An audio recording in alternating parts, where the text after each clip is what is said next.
Maayong adlaw kaninyong tanan. Ako di ay si John Henrik B. Orapa, BSEd Science 3.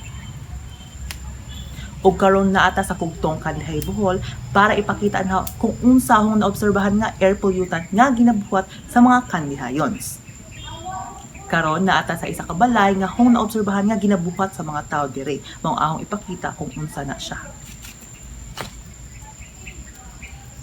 Kung makita ninyo or naobserbahan ninyo, ginasunog nila ang malata, which is a very no.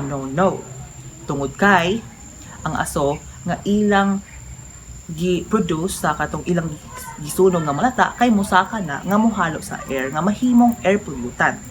Maong dili jud advisable nga ang mga tawo magsunog og malata or mga plastic tungod kay makaapekto ni sa atoang air og makaapekto po ni sa atong ozone layer. Maong dapat ang mga tao ilang ginapundok na o ilang ginastore kay tungod kay ang mga dahon or ang mga malata nga thing like dahon kay pwede na siya mahimong fertilizer kung indong itapok tungod kay ma-decompose na siya. Maong ako nga isa ka estudyante na ako'y solusyon nga pwede nga makatabang sa atong palibot o pwede po nga dili siya makadamage sa atong palibot. Maong akong ipakita ninyo.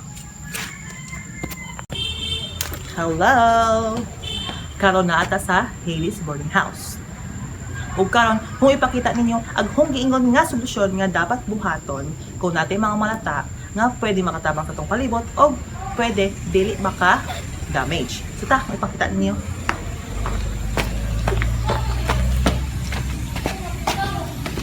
Di anata. So among ginabuhat diri sa Hades Boarding House kay gina-store namo ang mga malata nga mga butang nga gikan namo. Pakita niyo ha. Sama sa mga dahon, among gina-store diri sa isa ka lugar or known as compost pit. Unsa may rason nga no among ginabuhat tungod kay ang mga malata ma-decompose man, then agkatong na-decompose kay mahimong fertilizer. Kung maobserbahan ninyo nga daghan min tanom diri. Dapat may fruit bearing, then mga ang halaman, maong nice jud kaayo nga maghimog compost pit nga adto ginalabay ang mga malata nga ting tungod kay makatabang na siya o patamog sa mga halaman kung magtanong mo og di pud siya makadamage sa atong environment.